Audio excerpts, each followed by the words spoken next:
izin ya Ibu. Sebelumnya kami dari mahasiswa Magang Kependidikan hendak melakukan wawancara kepada beberapa guru, salah satunya Ibu.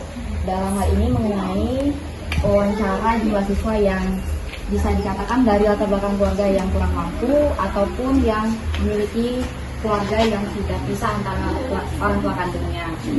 Pertama kami mau nanya Bu, kira-kira berapa jumlah siswa yang ada di SD ini? Kalau jumlah siswa itu 78 orang. Terus pernah ada dilakukan penjumlahan kakak ada Bu di SD ini? Pendataan kakak atau minta kakak gitu? Oh, kalau pendataan kakak tuh pasti setiap ajaran baru pasti tuh, apalagi anak kelas 1. Kalau kelas 1 kan awal masuk itu kan diminta tuh salah satu syarat yang diminta adalah kakak. Nah, terus yang kelas 2, misalnya kelas 1 naik kelas 2 atau seterusnya, itu wali kelas juga merekam data anak, data orang tua. Kalau ada dari arsip kelas sebelumnya itu bisa diambil. Kalau misal sudah hilang atau terkucil di mana-mana, itu berarti minta lagi dengan wali muridnya.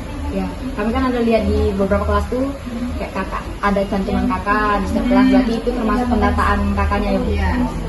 Terus kalau ada pendataan yang real atau berdasarkan data lapangan gitu Bu, berapa kira-kira tuh jumlah keluarga yang bisa dikatakan kurang mampu atau tidak mampu di SD ini? Saya jelasin dulu ya. Kita di SD 7 Mas ini notabene orang tuanya secara pendidikan itu minim tentang pendidikan.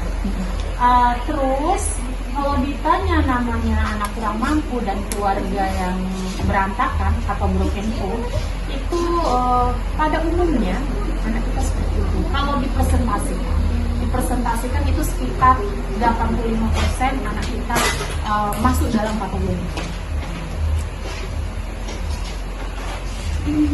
Berarti lebih besar presentase yang bisa dikatakan seperti itu tadi ya Bu, daripada yang baik-baik saja. Ya. Terus kira-kira Bu, apa faktor anak yang tidak mampu itu ditentukan dari faktor apa? Yang berarti yang secara ekonomi tadi ya? Iya. Oke. Kalau secara ekonomi tadi, kan kita ada pendataan untuk mengisi baik itu di Japonik atau laporan untuk dinas PDK ataupun stakeholder lain tentang ekonomi dari anak itu masing-masing. Contohnya yang diminta adalah penghasilan bulanan orang tua, berapa penghasilan. Dari situ kita bisa merekap. Jadi misal nih dari di bawah 1 juta penghasilan per bulannya berapa banyak, di atas 1 juta berapa, atau 5 juta ke atas berapa gitu. Terus yang kami peroleh dari data tersebut, rekapan yang kami terima, itu banyak penghasilan orang tua ini di bawah 1 juta per bulan.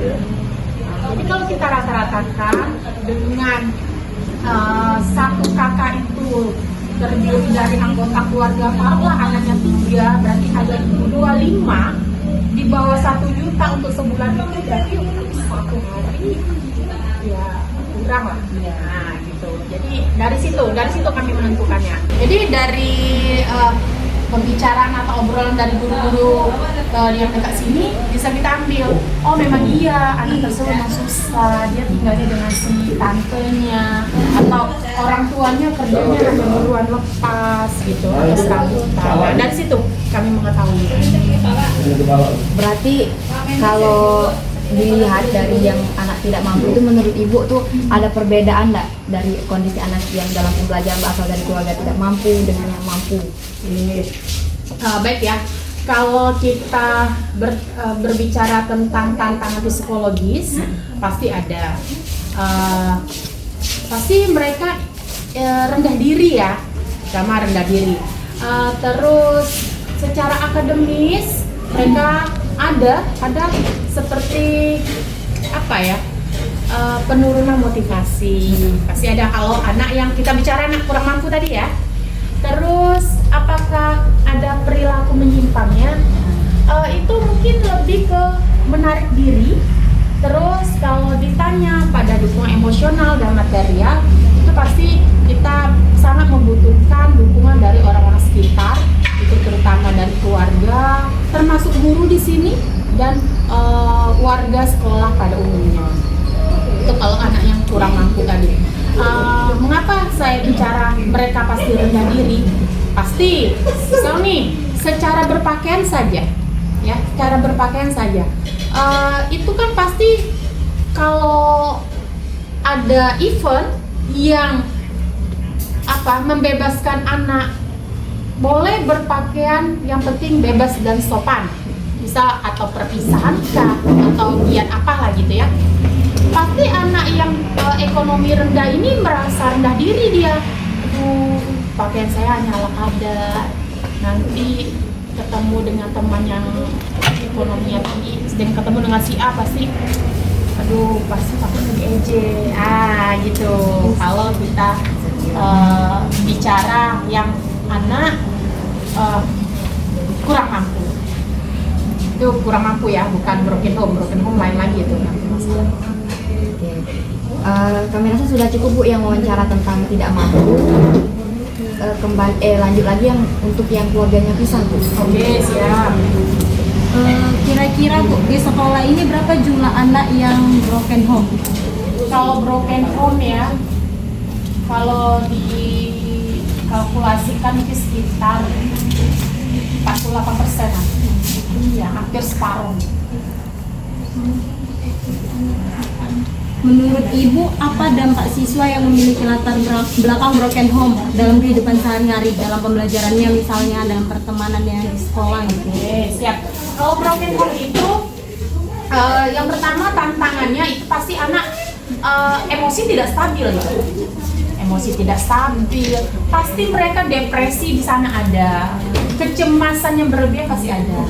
Masuklah mereka rendah diri, pasti itu. Secara akademis, kalau sudah dia depresinya kelewatan atau punya traumatik tersendiri, mereka itu pasti malas sekolah. Ada malas sekolah, malas sekolah kan akibatnya apa?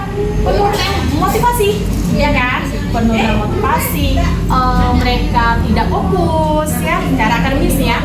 Terus prestasi mungkin sebelumnya bagus bisa jadi turun atau anjlok, itu secara akademis.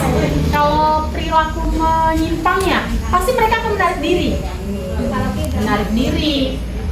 Bisa jadi mereka malah lebih agresif, anak yang seperti itu, atau bolos sekolah, ya.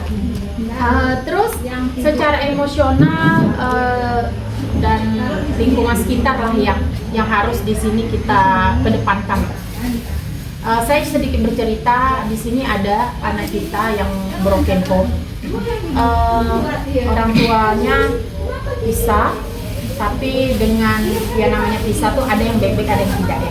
Lebih banyaknya yang di sini yang saya ambil ceritanya itu yang tidak.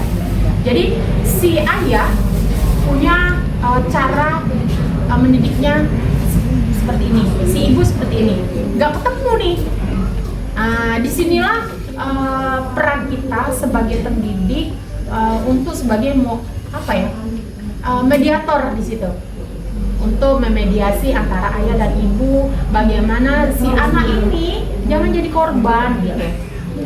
Karena anaknya punya skill yang luar biasa, tapi karena keadaan rumah tadi yang membuat dia nggak bisa dia mengeksplor skillnya tadi, jadi kasihan prestasi tadi jadi hancur. Jadi peran kita pendidik di sini sangat besar. Kalau menurut saya. Kira-kira apakah penyebab anak dengan karakter negatif itu bisa disebabkan karena dia broken home menurut Ibu? Bisa. Karena apa? Dia kan yang dilihatnya tuh konkret itu. Bisa nih di rumah ayah dan ibunya bertengkar di depan dia. Itu kan bakal apa ya? Di memorinya bakal terekam. Oh, seperti ini. Oh, ayah ibu ribut terus, dia melirik keluar, tetangga gibah nih, pasti dia jadi nggak percaya diri, pasti menarik diri ini anak. Jadi sangat berperan, sangat berpengaruh sekali, bukan berperan ya, sangat berpengaruh dengan psikis anak tersebut kalau broken home tadi. Terakhir nih Bu, bagaimana perbandingan kemampuan anak dengan latar belakang cukup dibandingkan dengan anak dengan latar belakang yang kurang mampu atau yang broken home? Perbandingan dalam segi akademik. Oke, kalau anak secara mampu dengan tidak mampu tadi itu tidak apa ya? Kadang anak yang mampu ini ekonomi mampu belum tentu secara akademik dia bagus. Jadi disinilah peran kita pendidik, peran orang tua sangat dituntut. Misal nih anak yang kurang mampu tadi, kalau di rumahnya cara edukasi atau cara bimbingan orang tuanya bagus, bakal bagus anaknya. Tapi kalau misal orang tuanya yang mampu tadi, karena terlena dengan pekerjaannya, anaknya terabaikan. Karena merasakan, sudahlah, fasilitas kan sudah saya berikan, ya tergantung anak lah lagi kayak mana, gitu. Jadi nggak bisa kita ambil anak yang mampu berarti akademiknya bagus, nggak bisa. Nggak bisa kita tolak ukurnya nggak di situ. Oke Bu, terima kasih Bu atas kesempatan wawancaranya. Mungkin cukup Bu pertanyaan kami mengenai latar belakang keluarga dari siswa yang tidak mampu ataupun yang sudah berpisah. Kami sudah mendapatkan banyak data dan juga presentasi di sini. Kami rasa cukup dari Bu. Kami ucapkan terima kasih. Iya, terima kasih. Assalamualaikum Ibu. Kami dari mahasiswa magang sini ingin mewawancari Ibu untuk data siswa yang tidak mampu dan juga yang broken. Sini kami ada beberapa pertanyaan. Izin yang pertama yaitu berapa jumlah siswa di SD ini yang kurang mampu Ibu? Jumlah siswa yang kurang mampu itu ada sebanyak 78 orang. Persentase orang yang tidak mampu kira Bu? Kalau dari jumlah keseluruhan itu dipresentasikan sekitar 85%. Lalu adakah penjumlahan KK yang pernah dilakukan atau di Kalau data? kami perlu mungkin kami ngambil data anak masing-masing, jadi nanti kami satukan ya di sekolah itu dari persatu gurunya masing-masing mendata kakak dimasukkan kepada anak. Itu dilakukan dari awal ya Bu, sejak awal masuk.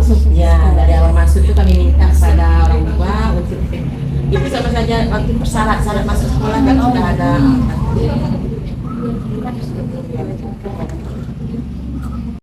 Bu, berdasarkan data lapangan berapa jumlah keluarga yang tidak mampu Ibu? Kira-kira berapa persen? Kalau dari lapangan yang diteliti sama teman-teman ada kan dari ibu sekitar 65%.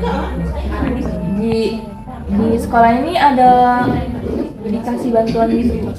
Oh ada, kalau dari sekolah ini mungkin pemerintahnya ya yang dapat bantuannya, mungkin anak-anak yang tidak mampu sama anak berprestasi itu dapat bantuan. Terus untuk yang terakhir Bu, bagaimana kondisi anak di dalam pembelajaran yang berasal dari keluarga yang kurang mampu dan juga yang normal? Banyak perbedaannya. Kalau anak yang tidak mampu itu banyak kekurangan, misalnya dari segi peralatan sekolah, buku. Kalau yang mampu itu kan enak ada tunjangan, ada penunjang untuk belajarnya. Mungkin dia les, kan bisa jadi penunjang belajar. Untuk secara emosional gitu Bu, ada perbedaan juga nggak Bu? Emosional, ya dari cara dia menjawab pertanyaan itu kan kita sudah mengerti anak itu ini sudah paham dengan tidaknya anak-anak itu tidak bisa menjawab. Kalau yang secara emosional, kalau yang anak yang tidak mampu itu kan banyak faktor penyebabnya itu tadi, jadi agak kurang dia mampu menjawab pertanyaan itu dari segi buku tadi belum punya buku mungkin kan ya udah. Jadi kalau yang sudah mampu itu bisa beli buku, jadi dia sudah belajar dari rumah, dia bisa menjawab. Kalau anak yang kurang tadi mungkin ada itu saja secara kecilnya aja. Baik Ibu, jadi menurut Ibu tuh untuk perbandingannya anak yang kurang mampu dengan anak yang normal atau mampu itu untuk presentasi membacanya itu apakah sudah bisa membaca atau gimana? Oh, dari bisa membaca tidak dengan anak kurang mampu tidak mampu itu tergantung anaknya. Kalau minat anaknya besar, pasti dia dengan kondisi dia yang tidak mampu tapi dia semangatnya besar, pasti dia belajar lah. Alhamdulillah dia mampu. Baik Ibu, terima kasih untuk data dari siswa yang tidak mampu tadi sudah kami catat dan sudah kami rekap. Untuk selanjutnya itu data broken home Ibu yang akan dibacakan oleh teman-teman. Ini saya akan mewawancarai Ibu yang dimana tentang anak atau peserta didik yang keluarganya broken home atau yang tidak harmonis, bisa dibilang begitu. Yaitu yang pertama ada kira-kira jumlah anak yang broken home atau tidak harmonis keluarganya Kira-kira jumlahnya persen atau jumlah anak ya? Jumlah anaknya 30 anak. Kalau kita tadi kami itu sebenarnya 70-an berapa semuanya 30 anak. 30 aja Bu. Selanjutnya Bu, jika dipresentasikan berapa jumlah persennya Bu? Sekitar 46%. 46%. Lalu kira-kira menurut Ibu apa dampak siswa yang memiliki latar belakang broken home dalam kehidupan sehari-hari atau dalam kegiatan proses pembelajaran? Dampak dari sikap anak Yang memiliki latar belakang tersebut. Ya, dampaknya itu juga dari pembelajaran itu sikap anak jadi lebih pemarah, kurang satu sama lain itu kurang apa ya, kan di keluargaan ini kan kalau dari rumah sudah misalkan berbeda, jadi dari sekolah itu juga berdampak dari sikap anak tadi dengan kawan kurang dekat begitu kan. Itulah yang besar salah satunya ya, anak tadi jadi kurang bergaulnya, kalau itu sering marah, belajar juga malas. Ini karena motivasi dari orang tua tadi kurang kan, orang tua sudah bisa itu, jadi itu berdampak ke anak. Lalu kira-kira apakah penyebab anak dengan karakter negatif yang dari lingkungan keluarga itu bisa disebabkan oleh broken home? Iya, dampak negatifnya di lingkungan, dari lingkungan keluarga ke lingkungan belajar atau sekolah. Bisa jadi bisa ya. Karena kan kita dalam suatu sikap kita itu biasanya dari keluarga tumbuh kan lingkungan sosial. Kalau dari keluarga dulu kita lihat sudah nggak harmonis, jadi anak itu ke bawah jadinya kan. Tapi kalau memang dari keluarganya sudah harmonis, jadi anak itu di sekolah juga dia baik, bersikap lakunya baik. Bagaimana cara Ibu merespon anak yang seperti Ibu jaga? Kalau kami lakukan di sekolah ya dengan sabar, kami yang baik, tersebut kami arahkan yang ini yang bagus yang begini, yang nggak bagus yang ini, kami arahkan anak itu supaya menjadi anak yang baik, yang bisa mengikuti saran dari orang tua. Misalnya mungkin kami antara guru ini memberikan saran-saran yang bisa membuat anak itu berubah. Misalnya dari yang harus belajar mungkin di rumah dia nggak diperhatikan sama orang tua, di sekolah kita arahkan. Nanti kita juga minta bantuan sama orang tua, kita telepon, kita panggil orang tua, mungkin kita kasih saran bagaimana supaya anak itu bisa mengikuti pelajaran di sekolah. Dan yang terakhir, bagaimana perbandingan kemampuan anak dengan latar belakang yang dibilang cukup dan dengan latar belakang anak yang kurang mampu atau broken home?